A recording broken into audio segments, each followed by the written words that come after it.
Hello viewers, আসসালামু আলাইকুম। Bangladesh Suman blogger পক্ষ থেকে আপনাদের সবাইকে ওয়েলকাম জানাচ্ছি। আশা করছি আপনারা সবাই অনেক ভালো আছেন। আমিও আলহামদুলিল্লাহ ভালো আছি। এখন আপনারা বলুন তো আপনাদের কি খেতে ইচ্ছে করছে, কেক নাকি পুডিং? যদি হয় দুইটা একসাথে তাহলে কেমন হবে বলুন তো। হ্যাঁ, আজকে আমি আপনাদেরকে সেটাই করে দেখাবো, কেক প্লাস পুডিং একসাথে, কেক পুডিং। এটা ঈদের জন্য খুবই মজাদার হবে আর খুবই আকর্ষণীয় হবে। আপনারা চাইলে ঈদে এই ডেজার্টটা ট্রাই করতে পারেন, অনেক অনেক ভালো লাগবে খেতে। দেখতে যতটা সুন্দর, খেতেও কিন্তু ততটা টেস্টি। আর এই ডেজার্টটা কিন্তু বাচ্চারা খুবই পছন্দ করবে। কেক প্লাস পুডিং দুইটা একসাথে খেতে খুবই ভালো লাগে। বড়রাও কিন্তু অনেক পছন্দ করবে, বিশেষ করে এটা দেখতে বেশি ভালো লাগে। ঈদের সময় আপনারা এই ডেজার্টটা রাখতে পারেন। আমি খুব তাড়াতাড়ি ঈদের রেসিপিগুলো শুরু করে দিয়েছি। আমি ঈদের জন্য আরও অনেকগুলো রেসিপি আপনাদের জন্য রেখেছি। আশা করছি সেই সবগুলো রেসিপি আপনাদের কাছে ভালো লাগবে। আর আমি এই রেসিপিটা খুবই সহজভাবে আপনাদের মাঝে তুলে ধরার চেষ্টা করেছি। আর দেখুন কেকটা কতটা সফট। আর একটা কথা, আমি কিন্তু এটা চুলার মধ্যে তৈরি করেছি, কোনো ওভেন ব্যবহার করিনি। চুলার মধ্যে কিন্তু খুব সুন্দরভাবে এই কেক পুডিংটা আপনারা তৈরি করতে পারবেন। তাহলে আর বেশি বকবক নয়, রেসিপিটা শুরু করে ফেলি। প্রথমে আমি ক্যারামেলটা তৈরি করে নিব। এর জন্য আমি প্যানের মধ্যে দিয়ে দিলাম 1/4 কাপ পরিমাণ চিনি। এখানে কিন্তু আমি কোনো প্রকারে পানি ব্যবহার করব না। পানি না দিয়ে কিন্তু আমি ক্যারামেলটা তৈরি করছি। ধীরে ধীরে চিনিটা গলে যেতে শুরু করবে একটু পরেই। এই যে দেখুন, সম্পূর্ণ চিনিটা কিন্তু গলে গিয়েছে। এরপরে ধীরে ধীরে কিন্তু ক্যারামেলের কালারটা চলে আসবে।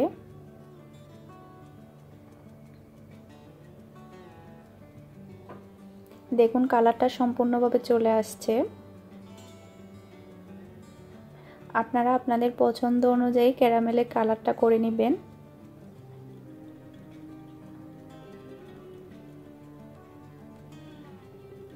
এটা সম্পূর্ণভাবে হয়ে গিয়েছে। আমি এর থেকে বেশি আর গাঢ় করব না। এখন আমি যে মোল্ডের মধ্যে কেক পুডিংটা তৈরি করব, এর মধ্যে আমি ক্যারামেলটা ঢেলে নিচ্ছি। আপনারা চাইলে টিফিন বক্সের মতো কিন্তু পুডিংটা তৈরি করতে পারবেন। কেক পুডিংটা আমি বেকিং মোল্ডের মধ্যে তৈরি করছি।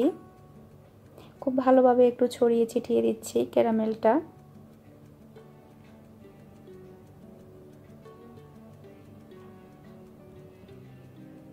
এখন আমি এটাকে এভাবে রেখে দিব ঠান্ডা হওয়ার জন্য। একটু পরেই কিন্তু এটা শক্ত হয়ে যাবে, একদম সেট হয়ে যাবে কয়েক মিনিটের মধ্যেই। প্রথমেই আমি পুডিংয়ের মিশ্রণটা তৈরি করে নিব। এখানে আমি 5টা ডিম নিয়েছি। এর মধ্যে আমি দিয়ে দিচ্ছি 1/2 কাপ পরিমাণ চিনি। চিনিটা সম্পূর্ণ আপনাদের টেস্টের উপরে ডিপেন্ড করবে, আপনারা চিনিটা কতটুকু খেতে চাচ্ছেন। এখন আমি একটা হ্যান্ড বিটার দিয়ে এটাকে খুব ভালোভাবে বিট করে নিব। যতক্ষণ পর্যন্ত না চিনিটা সম্পূর্ণভাবে গলে যাচ্ছে, ততক্ষণ পর্যন্ত এটাকে খুব ভালোভাবে বিট করে নিতে হবে।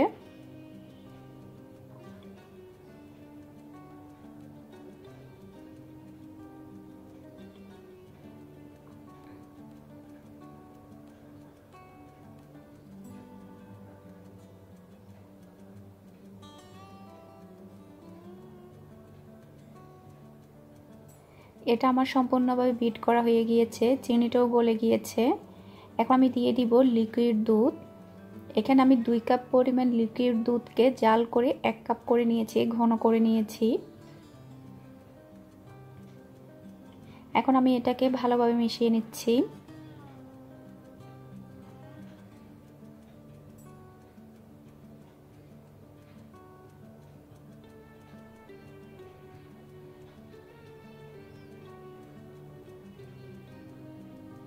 এখন আমি দিয়ে দিব ভ্যানিলা এসেন্স 1 চা চামচের মতো। ভ্যানিলা এসেন্সটা দেওয়ার কারণে কিন্তু ডিম থেকে কোনো প্রকারের বাজে গন্ধ আসবে না।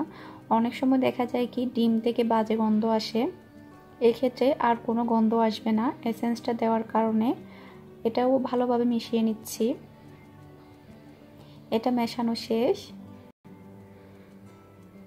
যে মোল্ডের মধ্যে ক্যারামেলটা সেট করেছিলাম এখন আমি এর মধ্যে ঢেলে নিব। দেখুন এটা শক্ত হয়ে গিয়েছে। আর আমি চেলে নিব, এতে করে ডিমের কোনো লাম্পস থাকবে না। আপনারা চেষ্টা করবেন একটু চেলে নিতে।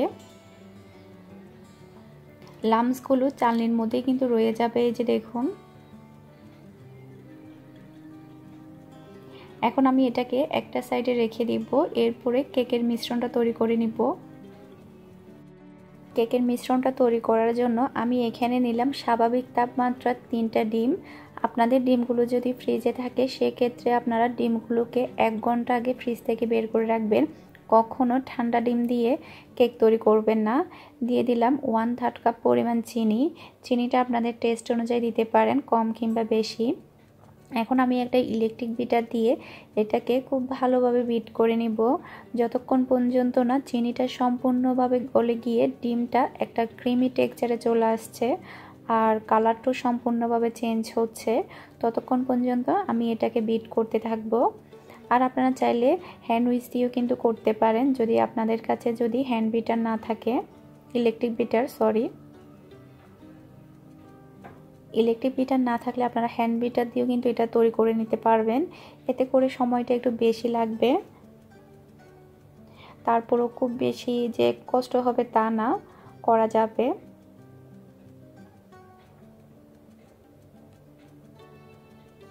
এটাকে আমি খুব ভালোভাবে বিট করে নিচ্ছি। যখন এটা খুব ভালোভাবে বিট করা হয়ে গিয়েছে তখন আমি এখানে 1/4 কাপ পরিমাণ তেল অ্যাড করেছি। সেই শটটা আমার মিস হয়ে গিয়েছে, এর জন্য আমি খুবই দুঃখিত। যখন এটা সম্পূর্ণভাবে বিট করা হয়ে যাবে, কালারটা সম্পূর্ণভাবে চেঞ্জ হয়ে যাবে, তখন আপনারা এখানে 1/4 কাপ পরিমাণ তেল দিয়ে আবারও বিট করে নেবেন। যখন আমি তেলটা অ্যাড করছিলাম তখন আমার ক্যামেরাটা অফ ছিল ভাগ্যবশত। এখন কিন্তু এটা সম্পূর্ণভাবে বিট করা হয়ে গিয়েছে। এই পর্যায়ে আপনারা এখানে 1/4 কাপ পরিমাণ তেল অ্যাড করে দিবেন। এরপর আবারও বিট করে নেবেন। আসলে অনেক সময় মনের অজান্তেই কিন্তু ছোটোখাটো ভুল হয়ে যায়, সেটা অবশ্য আপনারা বুঝতে পারবেন।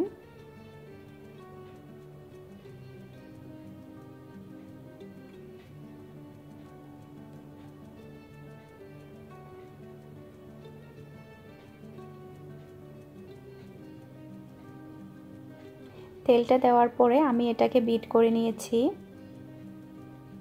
আমি কিন্তু এখানে তেল অ্যাড করেছি, সেই শটটা আমার উঠেনি, ক্যামেরাটা অফ ছিল সেজন্য। এটা এখন সম্পূর্ণভাবে বিট করা শেষ।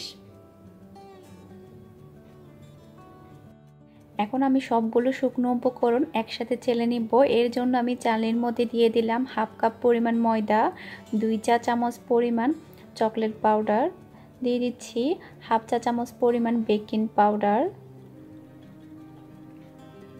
এখন আমি এটাকে খুব ভালোভাবে চেলে নিচ্ছি।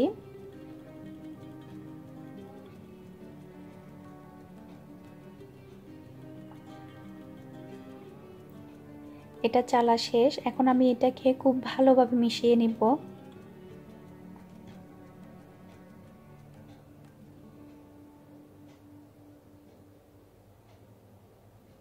এটা কিন্তু খুব ভালোভাবে মেশাতে হবে যাতে করে কোনো প্রকারের দলা পাকিয়ে না থাকে।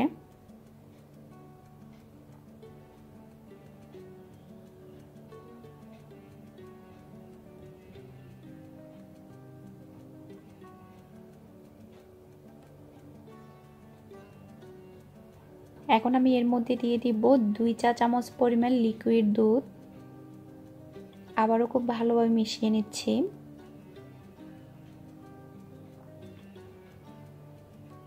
এখন আমি দিয়ে দিলাম 1 চা চামচ পরিমাণ ভ্যানিলা এসেন্স। আবারও ভালোভাবে মিশিয়ে নিচ্ছি।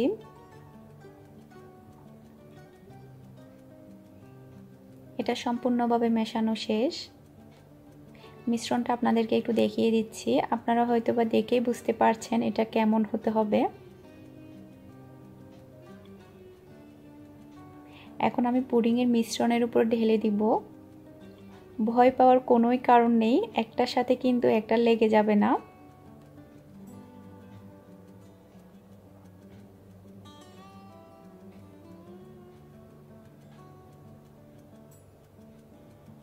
সম্পূর্ণ মিশ্রণটা নিয়ে নিলাম। এখন আমি একটু ঝাঁকিয়ে নিব, যদি এক্সট্রা বাবুল থেকে থাকে সেটা বের হয়ে যাবে। এখন আমি চুলার মধ্যে এটাকে বেক করতে দিব। আমি আগে থেকে একটা বড় হাঁড়ির মধ্যে সামান্য পরিমাণ পানি দিয়ে আর আমি তার মধ্যে একটা স্ট্যান্ড দিয়েছি। পানিটা কিন্তু স্ট্যান্ডের গায়ে গায়ে আছে আর পানিটা কিন্তু ফুটছে। এখন আমি খুবই সাবধানে মোলটা বসিয়ে দিচ্ছি। খুবই সাবধানে দিতে হবে, কারণ পানিটাও অনেক গরম, হাঁড়িটাও কিন্তু অনেক গরম, হাতে লেগে যেতে পারে। খুবই সাবধানে বসিয়ে দিতে হবে এটা। খুবই সাবধানে আমি এটা বসিয়ে দিয়েছি। আর আমি এখন চুলাটাকে লোতে রেখে টোটাল আমি 30 থেকে 40 মিনিটের মতো এটাকে বেক করব। 30 থেকে 40 মিনিটের মধ্যে কিন্তু এটা সম্পূর্ণভাবে হয়ে যাবে, খুব বেশি সময় লাগবে না। আপনারা কিন্তু মাথায় রাখবেন চুলাটা কিন্তু লোতে থাকবে।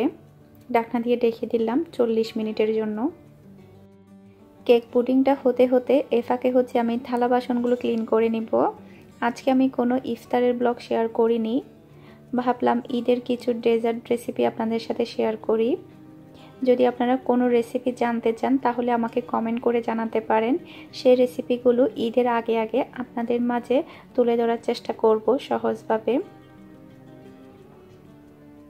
আসলে বলতে বলতে কিন্তু 10টা রোজা চলে গেল। কিভাবে যে 30টা রোজা চলে যাবে টেরই পাওয়া যাবে না।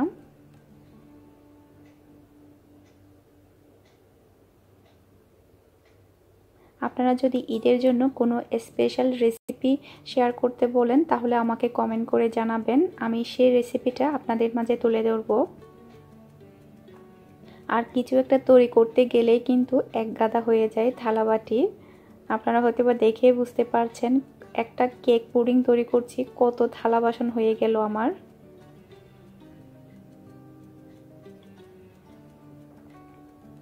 আর আমাকে একটা আপু বলেছে রমজানের ফুল ডে ব্লগটা শেয়ার করার জন্য। আমি সারাদিন কি করি সে ব্লগটাও আমি খুব তাড়াতাড়ি শেয়ার করব।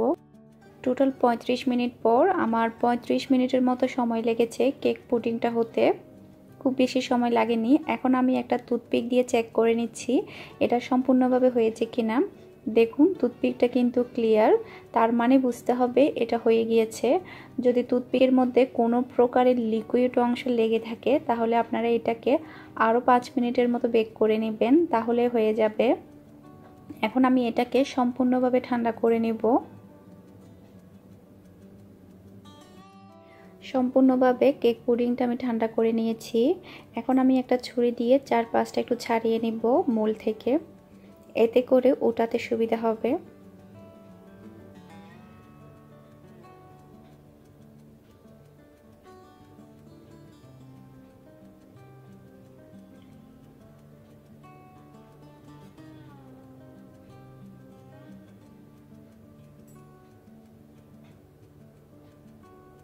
একটা ছড়ানো প্লেটের মধ্যে উঠিয়ে নিচ্ছি।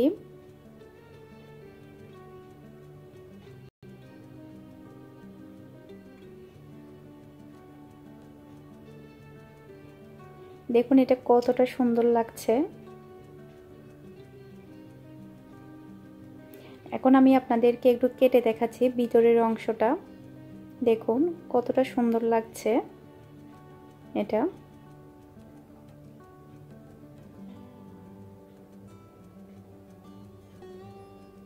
এখন আমি আপনাদেরকে একটু কেটে দেখাই ভিতরের অংশটা কেমন।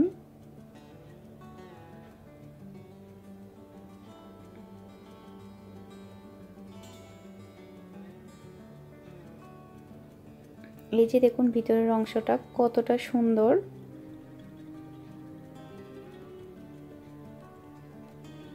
খুবই আকর্ষণীয় একটি ডেজার্ট, আপনারা এটা বাসায় কিন্তু অবশ্যই ট্রাই করবেন।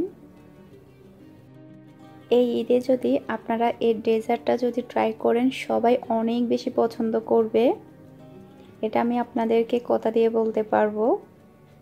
যদি মন চাই কেক খেতে ইচ্ছে করছে, আবার যদি মন চাই পুডিং খেতে ইচ্ছে করছে, দুইটাই কিন্তু একসাথে। অসম্ভব টেস্টি হয়েছে এটা। আপনারা এটা বাসায় ট্রাই করলে বুঝতে পারবেন এটা খেতে কতটা মজার। আশা করছি আমার আজকের ভিডিওটা আপনাদের কাছে ভালো লেগেছে। আমার ভিডিওগুলো যদি আপনাদের কাছে ভালো লেগে থাকে আমার চ্যানেলটা কিন্তু আপনারা অবশ্যই সাবস্ক্রাইব করবেন। আর ভিডিওর মধ্যে কিন্তু লাইক দিতে একদমই ভুলবেন না। আরও একটি ভিডিও নিয়ে হাজির হয়ে যাব। সে পর্যন্ত আপনারা সবাই ভালো থাকবেন, সুস্থ থাকবেন। আজকের মতো বিদায় নিচ্ছি। আল্লাহ হাফেজ।